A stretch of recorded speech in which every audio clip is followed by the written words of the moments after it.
ધીરુભાઈ અંબાણી કોણ હતા, રતન ટાટા કોણ હતા, પીએમ કોણ હતા, શું છે આ લોકોની બાયોગ્રાફી, એક businessman Jeff Bezos, Elon Musk, આ લોકો કોણ છે, એના વિશે સર્ચ કરો. યુટ્યુબ પર ટીમલી વગાડવાથી, ટાઈમ પાસ કરવાથી આપણું ભલું થવાનું નથી.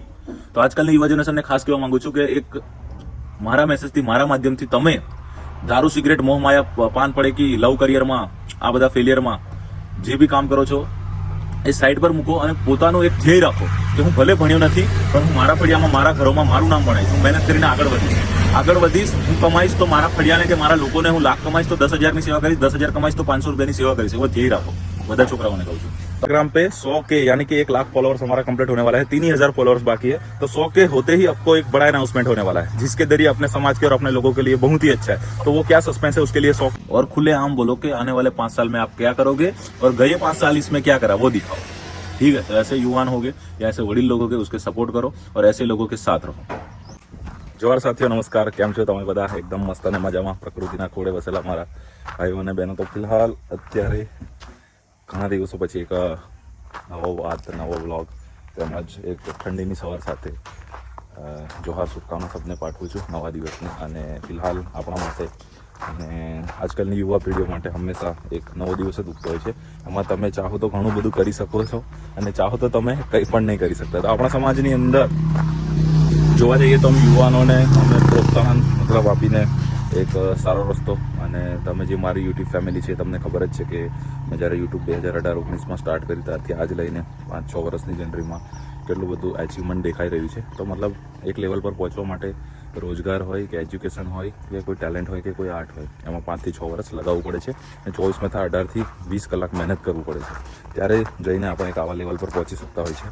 અને એના માટે ઘણા બધા રૂલ્સ, રેગ્યુલેશન્સ બનાવવું પડે તમારા લાઈફમાં કે દિલ્હી ઉઠીને શું કામ કરીશ, દિલ્હી ઉઠીને 18 વર્ષ સુધી તો મહેનત કરવાની છે. 19 થી 20 પછી આપણે 21 થી જોડે જોબ કરતા હોય કે સ્ટડી કરતા હોય, એના જોડે ઇન્કમ બી જરૂરી છે. તો ઇન્કમ કરતા હોય તો સેવિંગ કરવું જરૂરી છે. ને લાઈફના ગોલ્સ, લાઈફના અચીવમેન્ટ કઈ રીતે પાઈશ, ક્યાં સુધી મારું મહેનત ચાલુ રહેશે, ક્યાં સુધી રહીને મેં બિઝનેસમાં પડીશ કે ક્યાં સુધી જઈને મેં નોકરી કરીશ, એ તમારે લાઈફમાં પહેલેથી રિસર્ચ કરી રાખવું પડતું હોય છે. તો ઘણા બધા યુવાનોને અને છોકરાઓને, આજકાલની યુવા જનરેશનને મેં જોઈ છે સુરત જિલ્લાની અંદર આજકાલની યુવા જનરેશન જ્યાદાતર તમાકુ, દારૂ, સિગરેટ માં વધારે રસ ધરાવે છે. જે એની એક હેસિયત નહીં લોકોની દારૂ કે સિગરેટ પીવાની, કે ઉંમર બી નથી, હું ગુજરાતી શુદ્ધ ભાષામાં કહું તો. અને તમે લોકો તમારું કરિયરને લઈને સિરિયસ નહીં. તમે લોકો બસ આજુબાજુવાળા ધંધો કરે છે તો આપણે બી કારખાને જઈએ કે મજૂરી જઈએ કે આપણે બી આ કરીએ તે કરીએ, એ વસ્તુ નહીં. તમારા અંદર વસ્તુ શું છે, તમે શું કરવા માંગો છો ને કેટલો ટાઈમ તમે એ વસ્તુમાં ટકી શકશો, એ તમને પહેલે તમારા અંદરથી ખુદમાં બિલીવ હોવું જોઈએ કે મને પૈસા નહીં મળે તે બી હું આ કામ કરીશ, વર્ષ સુધી કરીશ, વર્ષ પછી મને દિવસના 100 રૂપિયા આવતા થશે તો બી મારા માટે બહુ છે. એ ટકાવ તમારા અંદર જરૂરી છે. તો આજકાલની યુવા જનરેશનને દેખાવો, સોશિયલ મીડિયાનો દુરુપયોગ, દારૂ, સિગરેટ, પછી ગાડીઓનો, કારનો શોખિંગ છે. બટ બધાને શોખ તો હોય છે પણ એના માટે ખુદ મહેનત કરવું પડે છે, ખુદ કમાવવું પડે છે અને ખુદ કમાઈને ખુદ લેવું પડે છે. ત્યારે તમારા સપના પૂરા થાય છે. બીજાની ગાડી પર બેસીને વિડીયો સ્ટોરી બનાવી દેવાથી આપણી ગાડી થઈ જતી નથી. એટલે એટલાથી સંતોષ ના થાવ. હું કહું છું તો તમે મહેનત કરો અને જાતે કમાવો અને આગળ વધો. અને બીજી વસ્તુ કે આપણા સમાજની અંદર એક વસ્તુ એ બી મેં જોતું છું કે આપણે આટલી એજની અંદર મહેનત કરીને આ લેવલ પર છે, બટ એવા ઘણા લોકો હોય છે જે એકબીજાને સપોર્ટ નહીં કરતા અને એકબીજાનો પગ ખેંચવાનું કામ કરે છે, એકબીજાની નેગેટિવિટી ફેલાવવાનો કરે છે. આપણા સમાજના આપણા લોકો છે. એવા ઘણા કમ્યુનિટી મેં જોઈ છે જે એકબીજાને લઈને ચાલે છે, એકબીજાને સાથ સહકાર, સપોર્ટ આપે છે. અને આપણે આદિવાસી સમાજની અંદર એવા ઘણા છે અને અમારા રાઠવા સમુદાયની અંદર એવા ઘણા કિસ્સામાં જોઈએ છે જે કે એકબીજાને નીચે પાડવાનું, એકબીજાને સપોર્ટ નહીં કરવાનું કામ કરી રહ્યા હોય છે. પણ એ વસ્તુ અલગ છે. આપણે એકબીજાને લઈને ચાલો, એકબીજાની સલાહ લો, એકબીજાનો સપોર્ટ કરો, જેથી કરીને આપણા લોકોને આપણે આગળ આવીએ. દોસ્ત, તમને ખબર જ છે કે આપણે મહેનત કરી, આપણા ઓકાતની બહારની ગાડી હતી તો બી મહેનત કરીને લીધી, ફોર્ચ્યુનર તમે જોઈ શકો છો. અને એના પહેલાં હું મારા બિઝનેસ સેટ કર્યા. મારે બિઝનેસમાં ગ્રોથ થવું હતું કારણ કે હું પ્રિપેરેશન માટે મહેનત કરી હતી. BE મેકેનિકલ એન્જિનિયરિંગ કર્યું. એના પછી આપણા જોડે આપણી ઘરની પરિસ્થિતિ ખરાબ હતી, જેથી કરીને આપણે એક શિક્ષણ માટે કે એક સારી પોસ્ટ જવા માટે, પ્રિપેરેશન કરવા માટે કે વાંચવા અને હજુ ટાઈમ કાઢવાનો આપણા જોડે ટાઈમ વધ્યો નથી. અને આપણું સપનું હતું કે નોકરી તો નોકરી, નામ તો નામ, પણ નાની ઉંમરમાં મોટું નામ બનાવવું છે અને મોટું નામ કમાવવું છે. અને લોકોની આપણે કમાશું તો લોકોનું ભલાઈને સેવા કરીશું. તો આ વસ્તુ મારામાં હતું તો હું પ્રૂફ કરીને બતાવ્યું. મહેનત કરે એને ફળ મળે છે એનું હું પ્રૂફ કરીને કહું છું. આપણા સમાજના એવા બહુ બધા લોકો છે જે ટેલેન્ટને લઈને બેહેલા છે, પણ એના પાછળ બી એને પ્રોપર ટાઈમ આપો. 24માંથી 18 કલાકથી 20 કલાક આપવું પડશે, તો તમે એ ફિલ્ડમાં સક્સેસ થઈ શકશો. અને બીજી વસ્તુ કે એકબીજા લોકો જોડે શીખવાનો ટ્રાય કરો, ફરો, દુનિયા દેખો, તમે ટ્રાવેલિંગ કરો. 500 રૂપિયા આવ્યા છે તો 300નું ટ્રાવેલિંગ કરો, 200 રૂપિયા સેવિંગ કરો ને રિટર્ન ઘરે પહોંચો. 5000 રૂપિયા આવ્યા છે, આઉટ ઓફ સ્ટેટ જાઓ, 3000માં જાઓ, 2000 બચાવીને ઘરે આવો અને 3000માં ટ્રાવેલિંગ કરો. જેથી કરીને તમને દુનિયા ખબર પડે, દુનિયા ચાલી કઈ રહી છે, દુનિયા કમાઈ કઈથી રહી છે, દુનિયામાં લોકો આગળ કેમ છે, અને જે લોકો સક્સેસ છે, જે લોકો આગળ છે એની બુદ્ધિમાન એમની બાયોગ્રાફી યુટ્યુબ પર વિડીયોઝ દેખો, એમને ફોલો કરો એવા લોકોને, કે એમનું ડેલી રૂટીન શું છે, શું કામ કરે છે, કઈ રીતે ઇન્કમ કરે છે, એનું બચપન શું હતું, ધીરુભાઈ અંબાણી કોણ હતા, રતન ટાટા કોણ હતા, પીએમ કોણ હતા, શું છે આ લોકોની બાયોગ્રાફી, એક businessman Jeff Bezos, Elon Musk, આ લોકો કોણ છે, એના વિશે સર્ચ કરો. યુટ્યુબ પર ટીમલી વગાડવાથી, ટાઈમ પાસ કરવાથી આપણું ભલું થવાનું નથી.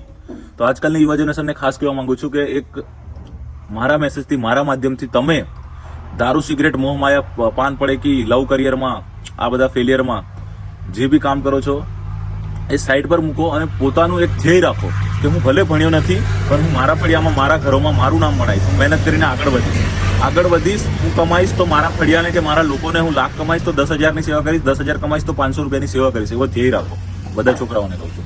તો આપણી જોડે એવી ઘણી લાઈનો છે, એવા ઘણા બિઝનેસ આઈડિયા છે, મને મળો, કાં તો આપણે મળીને ચર્ચા કરીએ. બટ મને મેસેજ કરો તો હાય હેલો નહીં મેસેજ કરો, મતલબ તમે લખો કે કન્નુભાઈ મારે આ કામ છે, આપણે આવી રીતે મળવાનું છે, મારે આ વસ્તુ કરવું છે, આ વસ્તુ કરવું છે, એવું હોય તો આપણે મંથની અંદર એકાદ દિવસ એક સેમિનાર જેવું આયોજન કરીશું, જેથી કરીને આપણા અહીંના લોકલ યુવાનો છે જે કંઈ કરવા માંગે છે એવા લોકોને એમના રસ્તા સુધી પહોંચાડીશું. અને બીજી વસ્તુ કે તમે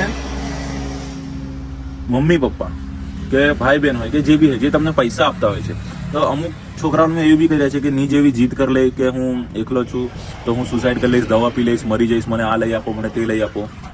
તો એ વસ્તુ ખોટું છે. તમે મમ્મી પપ્પા જોડે લઈને માંગો, તમે મહેનત કરો કે મારે આ વસ્તુ જાતે લેવું છે. અને બીજી વસ્તુ, આપણા એરિયાની અંદર ખાસ કરીને યુવાનો સ્પોર્ટ બાઇકનો જ્યાદા ક્રેઝ છે ગામડામાં. તો સ્પોર્ટ બાઇક તમે જ્યારે કમાઓ, તમારું નામ હોય, તમે જાતની મહેનત પર લો છો, એ અલગ વસ્તુ છે. પણ અમુક એવા ઘણા બધા લોકો છે જે 2 લાખ રૂપિયાની બાઇક 20,000, 30,000, 40,000 ભરીને લઈ આવે છે, 1-2 મહિના હપ્તો ભરે, ગમે તે રીતે પછી બાઇકો ખેંચાઈ જતી હોય છે. તો દેખામ દેખીનો જમાનો ના જીવો, તમારું સ્ટાન્ડર્ડ, તમારું વેલ્યુઝ બનાવો કે તમારી ઉંમર, એજ માયને નહીં રાખી શકતી, તમારા માઇન્ડ, સોચ, નોલેજ, વિચારો માયને રાખી જાય છે.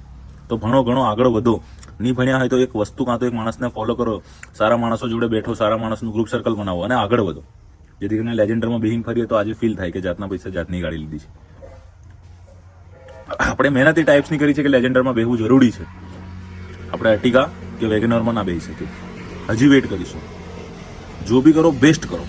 आपको खांची बनना है, आपको मोची बनना है, आपको हेयर बाल सलून वाला बनना है, बेस्ट करो वही काम, तभी आपको सक्सेस मिलेगी. क्योंकि हर चीज में अब कंपटीशन बढ़ गया है. बेरोजगारी देख लो, कितने कितने घंटे लोग पढ़ाई कर रहे हैं, और धंधे में भी देख लो कितने कितने कंपटीशन आ गया है. आपको कुछ ना कुछ यूनिक करना होगा. बहुत सारी बातें बोल रहा हूँ, कुछ ना कुछ यूनिक करना होगा, आगे बढ़ना होगा, मेहनत करनी होगी. ठीक है. और दूसरी बात, अभी गाँव से लेके बहुत सारी पंचायतों में इलेक्शन आ रही है, तो उसके बारे में भी 2 शब्द बोलूंगा जब तक मुझे पता है. क्योंकि अपने एरिया के अंदर, अपने जिले के अंदर जो भी है विकास है पहले की तरह और बढ़ रहा है, लेकिन पंचायती के अंदर भी आप ध्यान देना होगा. जो पढ़े लिखे लोग होंगे या नहीं पढ़े लिखे लोग भी होंगे, जो सही काम कर रहा है या सही सोच रहा है या लोगों की बात मान रहा है, खुद के लिए नहीं बन रहा है, वो तालुका पंचायत, जिला पंचायत समझ लो, सरपंच समझ लो, धारासभ्य समझ लो, खुद के लिए नहीं कर रहा है, वो चीज करो. इससे लोगों को सपोर्ट करो और खुले आम बोलो कि आने वाले 5 साल में आप क्या करोगे और गए 5 साल इसमें क्या करा वो दिखाओ. ठीक है. तो ऐसे युवान हो गए या ऐसे वडील लोग हो गए, उसके सपोर्ट करो और ऐसे लोगों के साथ रहो. ठीक है.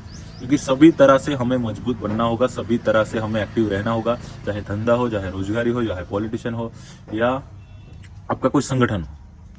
ठीक है.